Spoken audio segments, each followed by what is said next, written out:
Assalamualaikum warahmatullahi wabarakatuh. Perkenalkan, nama saya Faiz Raka Putra Nugraha dengan NIM G0024066 dengan Mbak Aslep, Mbak eh, Mbak Siva.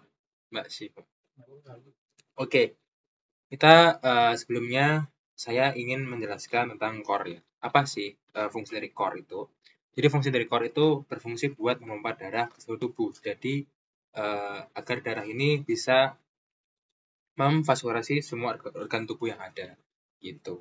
Oke, kemudian jantung ini juga terdapat ligamennya gitu. Ligamen-ligamen yang membuat jantung ini tetap ada posisinya. Ada namanya ligamen dekat dengan sternum, itu namanya sternoperikardiaka. Ada dekat dengan yang vertebra, itu namanya perikardiaka. Kemudian juga ada yang dekat sama diafragma, itu namanya prenoperikardiaka. Gitu. Jadi, tadi yang dekat sama diafragma itu perikardiovernika, ya namanya. Terus ini nih tempat-tempatnya, ya ligamen-ligamen yang ada sesuai dengan dia ditekatkan di mana gitu. Kalau sternum berarti sternoperikardiaka gitu. Terus ada juga batas-batas dari jantung. Jadi batas-batas jantung itu untuk bagian yang kanan itu kanan atas ya, itu tuh ada namanya parasternalis costalis, parasternalis dextra ya. SIC-nya SIC 2. Kemudian kalau yang kanan yang bawah itu juga sama, itu parasternalis, cuman ini SIC-nya 4. Sedangkan kalau yang sinistra itu parasternalis sinistra SIC 2. Sedangkan yang bawah itu parasternalis clavicularis SIC 5. Gitu.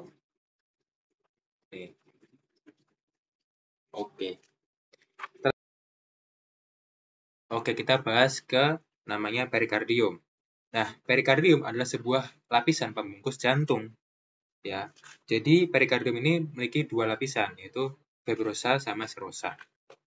Atau bisa disebut dengan fibroserosa. Itu yang simpelnya.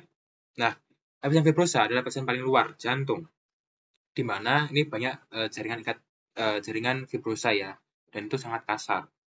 Sedangkan yang namanya serosa dibagi dua lagi, lamina parietalis sama visceralis. Parietalis dia ini berada di bagian lebih luar, tapi masih luaran fibrosa, jadi bawahnya fibrosa lah. Dengan visceralis itu menyentuh langsung dengan jantung, dan di tengah-tengahnya terdapat cavum pericardia atau cavum pericardii. Nah, di situ ada sebuah namanya cairan seros atau bisa disebut dengan liquor perikardii, di mana berfungsi buat sebagai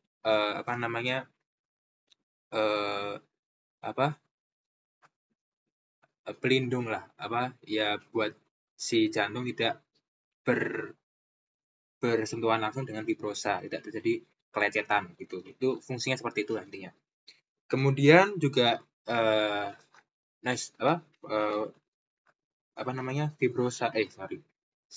cairan seros ini berasal dari sel mesotel itu, atau mesotelium.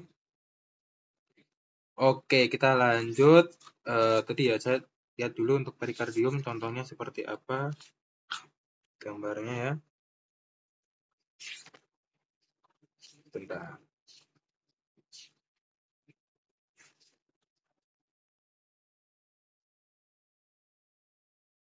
Buat ini ya, mungkin nggak kurang kelihatan jelas, tapi intinya jantung berarti sama perikardium gitu. Oke, kita lanjut ke namanya skeleton cordis. Nah, skeleton cordis itu adalah ya tadi saya bilang yaitu dia adalah sebagai penyokong dari jantung ya. Penyokong dari jantung, kemudian juga dia ini berfungsi sebagai tempat perekatan katup dan sebagai isolator konduksi jantung itu. Oke, jadi untuk bagian namanya katup atau satuan kordis itu satuan kordis itu dia membagi jadi dua katup valvula semilunaris sama valvula atrioventricularis. Oke. Nah, valvula atrioventricularis itu dia ini berada di antara atrium dengan ventricle. Sedangkan kalau valvula semilunaris itu ada dua, ada pulmonal sama aorta. Kalau pulmonal berarti antara truncus pulmonal dengan ventricle dextra. Kalau yang aorta berarti kan aorta itu di antara aorta dengan ventricle sinistra. Itu. Nah, kita bahas lagi ada namanya. Oh ya, ini ya, saya bisa tahu. Oh iya, itu saya bilang bahwa di valvula atrioventricularis itu terdapat dua. Ada namanya tricuspidalis sama valvula mitral. Valvula tricuspidalis itu artinya 3 katup. Kalau mitralis nama lainnya ada bicuspid, di mana itu ada 2 katup. Jadi lihat bahwa yang sebelah kiri ini ada tricuspidalis, sedangkan ini adalah mitral, sedangkan yang ini pulmonal, yang tengah-tengahnya aorta. Begitu. Ya. Terus apa lagi? Nah, jadi jantung ini divaskularasi sama banyak ya. Nih, contohnya nih. Jadi dari namanya apa nih? Ascendus aorta ya. Ascendus aorta dia akan bercabang jadi arteri koronaris dextra dan sinistra. Nah, arteri koronaris dextra dia akan menjadi apa? Dia akan jadi ramus marginalis dextra. Di mana sih marginalis dextra? Di bagian sini ya, bagian bawah sini. Nah, terus apalagi? Jadi namanya ramus interventricularis posterior. Di mana sih dia? Ya di belakang jantung. Nih. Oke, apalagi? Ada namanya ramus nodus SR atau ramus nodus sinoarterialis ya. Itu di mana sih? Di bagian belakang sini. Ya. Itu yang dextra. Sedangkan yang sinistra gimana? Sama. Jadi arteri koronaris sinistra, jadi kan awalnya kan di aorta aslinya aorta kan. Terus dia akan menjadi arteri koronaris sinistra. Di mana sih dia? Di bagian sini ya, koronaris sinistra. Kemudian dia akan menjadi circumflexus, ramus circumflexus. Di mana sih? Di bagian dekat auricula sini ya. Auricula sinistra ini ya. Terus dia akan bercabang ke belakang. Dia akan bermuara ke belakang lagi. Jadi apa? Jadi ramus jadi ramus marginalis sinistra di bagian belakang sini. Gitu. Terus bagian depan ini apa sih? Yaitu ramus interventricularis anterior. Dia bercabang lagi jadi ramus lateralis. Gitu. Mungkin sekian ya. Oh iya, ada namanya juga faktor-faktor yang penting ya. Struktur yang penting gitu. Contohnya seperti ada namanya vena cava inferior dan juga sinus coronarius. Nah, dia itu akan bermuara ke atrium dexter melewati apa? Melewati ostium vena cava inferior dan juga akan bertemu dengan valva eustasii. Sedangkan kalau sinus coronarius dia akan bertemu dengan valva Debussy, di mana kedua valva ini dia ini tidak bisa menutup dengan sempurna ostiumnya gitu. Terus juga ada namanya vena cordis minimae, dia akan bermuara menjadi foramina venarum minimarum. Mungkin sekian dari saya, terima kasih. Assalamualaikum warahmatullahi wabarakatuh. Perkenalkan, nama saya Faiz Raka Putra Nugraha dengan NIM G024066 dengan Mbak Aslep, Mbak Siva. Nah, di sini saya akan membahas tentang traktus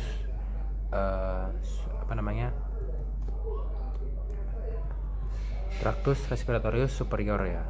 Jadi, untuk yang pertama pastinya adalah nasus atau hidung. Oke.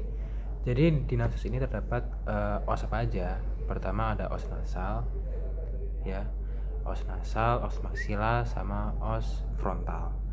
Itu. Jadi ini adalah nasal, ada maksila dan juga os frontal. Nah, ada juga kartilago yang ada di hidung. Apa saja? Ada namanya processus lateralis cartilago septinasi, juga ada cartilago alaris mayor, dan juga cartilago alaris minor. Apalagi ada namanya cartilago septinasi. Oke. Untuk gambarnya sendiri seperti ini. Oke. Ya. Jadi ini adalah os nasal, ada lateralis, cartilago alaris mayor dan minor gitu. Seperti itu. Oke, kita lanjut untuk yang kedua, yaitu kita akan membahas cavum nasi atau sebuah ruangan ya, rongga hidung. Itu ada namanya apertura. Apertura itu apa aja sih? Apertura itu apa sih sebenarnya? Apertura itu adalah sebuah pintu gitu. Ada nares dan juga coana. Nares itu bagian depan ya, bagian sini, bagian vestibulum nasi. Kalau coana itu bagian belakang ya, mengarah ke nasofaring gitu. Oke, ada juga namanya beberapa regio yang ada di cavum nasi. Apa saja? Ada vestibulum nasi di bagian sini, ada juga regio respiratoria di bagian dalam sini ya. Nanti saya akan tunjukkan gambarnya, respiratoria dan juga olfaktoria. Oke, untuk gambarnya bisa dilihat seperti ini ya. Oke. Ya, seperti ini. Bahwa ini ada vestibulum nasi ya, ini adalah olfaktori, ini ada respirasi gitu. Oke, lanjut yang selanjutnya. Nah, saya akan membahas tentang dinding-dinding lateral. Apa saja sih dinding yang ada di rongga hidung? Pertama, ada namanya concha nasalis superior, concha nasalis media, dan juga concha nasalis inferior. Nah, concha nasalis ini membagi cavum menjadi 4 saluran udara. Apa saja? Yaitu ada recessus phenoethmoidalis, ada meatus nasi superior, meatus nasi inferior, meatus nasi media, dan juga meatus nasi inferior. Untuk gambarnya bisa dilihat seperti ini. Ini adalah yang bagian namanya apa? Tadi saya bilang recessusnya ya, udara yang ada ya, saluran udaranya ini. Ini dari sini kan ke sini. Ini recessus phenoethmoidalis, ini apa namanya meatus nasi superior, ini media, ini inferior, seperti itu. Oke. Nah, saya akan jelaskan lagi bahwa di meatus tersebut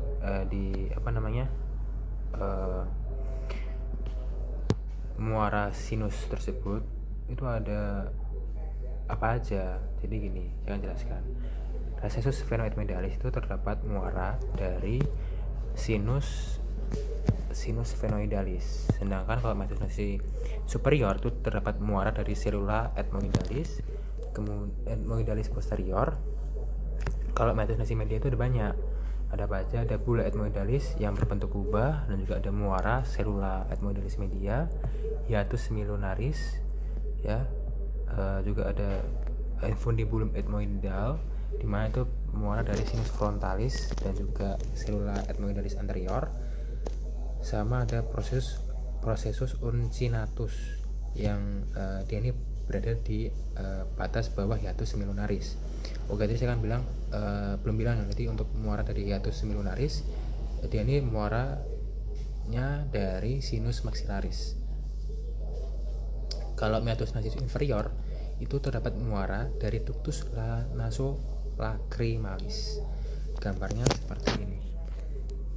Bisa dilihat bahwa terdapat ya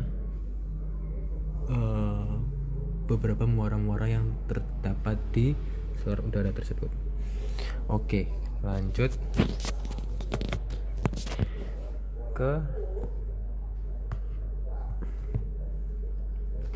ke sinus paranasalis ya.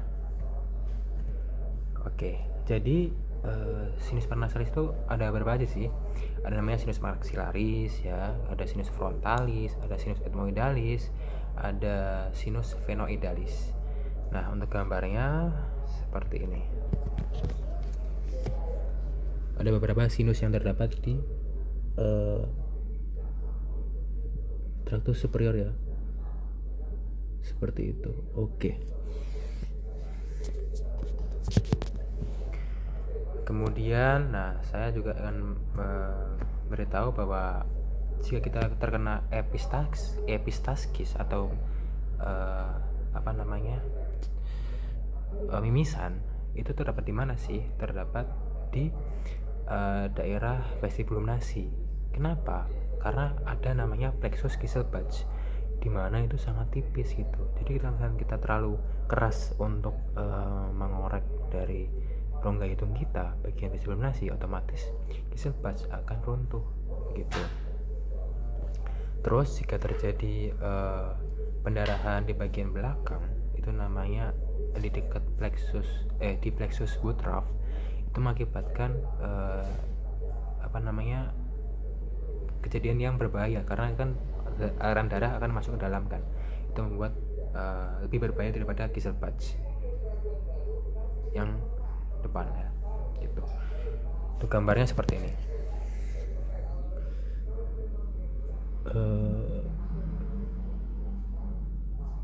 Ya seperti ini. Oke. Terus akan jelaskan untuk part-part yang ada di faring ya. Pertama ada nasofaring, itu besok ada orofaring dan juga laringofaring. Nasofaring itu setinggi VC 1 hingga 2, sedangkan orofaring setinggi VC 2 hingga 3, sedangkan kalau yang terakhir yaitu laringofaring itu setinggi VC 3 hingga 5. Oke. Untuk gambarnya bisa dilihat seperti ini. Oke. Saya akan jelaskan juga untuk mengenai yang ada beberapa kartilago ya yang terdapat di namanya laring ya. Jadi ada kartilago tiroidea, ada kartilago cricoid, tiroidea, cricoid, epiglottis, arytenoidea, corniculata, cuneiform, dan juga triticea. Gimana sih gambarnya? Jadi seperti ini. Ini adalah gambar-gambar dari kartilago yang sudah saya sebutkan tadi. Ada tiroid, ada epiglottis, ada cricoid, ada arytenoid, dan lain-lain ya. Dilihat seperti ini. Oke.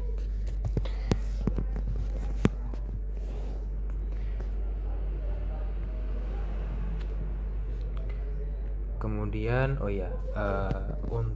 ini nice to know aja. Jadi Adam's apple atau jakun itu bahasa latinnya adalah prominentia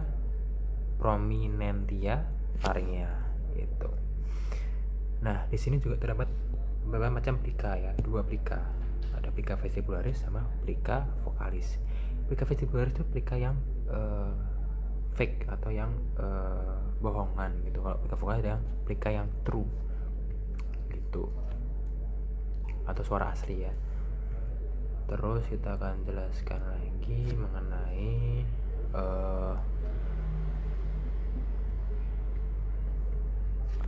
fungsi fonasi dan respirasi laring. Jadi saya akan jelaskan. Selama pernapasan normal, muskulilaring berelaksasi dan rima glotitis mengambil posisi sempit seperti celah. Nanti akan saya tunjukkan. Kemudian ada selama inspirasi dalam, ligamentum vokal diabduksi oleh kontraksi musculus cricoarytenoid posterior, membuka rima glotitis lebar-lebar menjadi seperti bentuk layang-layang terbalik. Jadi seperti kan gini kan layang-layang kan begini. Nah, selama fonasi, otot-otot arytenoid mengadduksi kartilago arytenoid pada saat yang sama dengan musculus cricoarytenoid lateral melakukan adduksi yang sedang. Udara yang dipasang di antara ligamen vokal adduksi menghasilkan nada. Nah, selama berbisik nih, ligamen vokal diadduksi kuat oleh musculus cricoarytenoid lateral. Tetapi musculus arytenoid yang rileks mungkin udara lewat di antara tulang rawan arytenoid yang diubah menjadi ucapan tanpa nada. Oke, saya akan tunjukkan gambarnya seperti ini, guys. Ini dia. Inilah gambar-gambar dari yang sudah saya bayangkan. Ini yang normal ya. Ini yang terpaksa nefonasi. Ini yang whispering atau berbisik ya. Jadi mungkin sekian yang bisa saya jelaskan. Terima kasih. Assalamualaikum warahmatullahi wabarakatuh. Perkenalkan, nama saya Faiz Raka Putra Nugraha dengan NIM G0024066. Oke, saya dari Mbak Aslep, Mbak Siva. Oke, kali ini saya membahas tentang tractus respiratorius inferior. Pertama, kita mulai dari trakea dulu. Oke, trakea itu setinggi VC 6 hingga VTH 4 atau 5. Jadi pembagian juga ada nih, trakea pars cervicalis sama pars thoracalis. Penyusunnya apa sih penyusunnya? Yaitu ada cartilago trachealis, ligamentum anular, sama musculus trachealis dan juga jaringan pengikat elastis. Gimana sih gambarnya? Seperti ini. Mengenai gambarnya seperti ini, guys. Oke, jadi inilah dari trakea ya. Kita akan bahas selanjutnya, yaitu apa sih? Ada sebuah bangunan penting di trakea ya. Namanya apa? Namanya pivocardio. Pivocardio itu apa sih? Yaitu percabangan trakea menjadi bronchus primarius dextra et sinister. Setinggi berapa sih? Setinggi VTH 4 atau 5. Nah, di tengah-tengah pivocardio terdapat apa? Terdapat carina. Carina itu berfungsi buat apa sih? Carina itu berfungsi buat reseptor batuk dan juga reseptor iritan. Gimana sih gambarnya? Gambarnya seperti ini, guys. Seperti ini dia. Nah, itu yang di tengah-tengah itu terdapat tonjolan itu kan. Ini namanya carina. Alright. Kita lanjut ke berikutnya.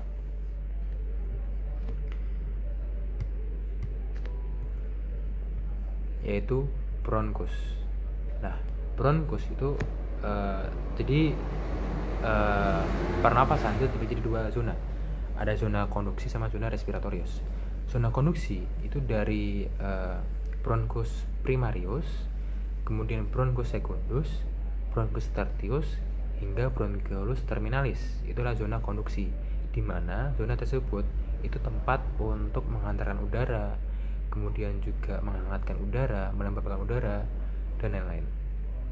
Kalau respiratory zone atau zona respirasi itu di mana sih? Di bronchiolus respiratory.